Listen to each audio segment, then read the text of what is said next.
یک. خیلی مخلصیم. امروز براتون یه دونه عروسک کوچولو و نقلی اما جادار آماده کردیم. یه دونه میتسوبیشی فول آماده، به قول آلمانیا فاربقایت آماده کردیم براتون. اینو یه دوری دورشو بزنیم ببینیم. آها راستی من این ماشین رو توی یوتیوب، این سپرش قبلا شکسته بود، توی یوتیوب طریقه آماده کردن و خریدشو یه فیلم کوتاه 10 دقیقه‌ای گرفتم. اگه دوست داشتید ببینید که اگه برای شما این مشکل پیش اومد شما هم بتونید با کمترین قیمت ماشینتون رو تعمیر کنید. ماشین رو نگاه بکنید.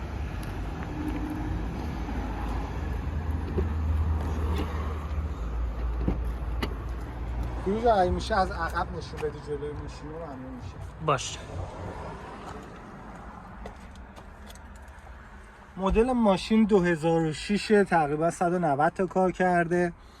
ماشین فوق‌العاده تمیزه. لحاظ فهمی 6 ماه بهتون گارانتی میدیم. دور فرمون و صندلی‌ها سرمه‌ایه. خیلی ست خوشگلی زده با سردنده. واسه خوش سلیقه‌های این ماشین یه ماشین درجه‌ای که اون عزیزانی که دوست دارن ماشین زیر 3000 تا داشته باشن، یه ماشین ژاپنی خوشگل ترتمیز من میتونم بهشون هدیه بدم. قیمت این ماشین هم ما 2600 یورو در نظر گرفتیم. صندوق کوچولویی داره منتها خب این دوتا صندلی با این دوتا دکمه راحت خوابیده میشه. بهتون یه جای خیلی بزرگ میده.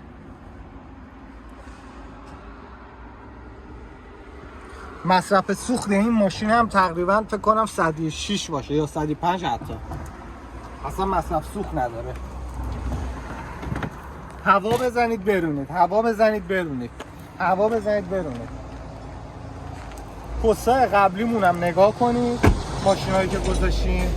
چون یه سری دوستان میان خب دنبال ماشینن نمیرن پستای پایین رو ببینن. من ماشینایی که هنوز موجوده توی پستای پایین بر نداشتن. شما میتونید قشنگ ببینید. اگه برداشته باشم قشنگ بزرگش یه نوار زرد میذارم فروخته شو. خیلی مخلصیم. بریم ماشین بعدی.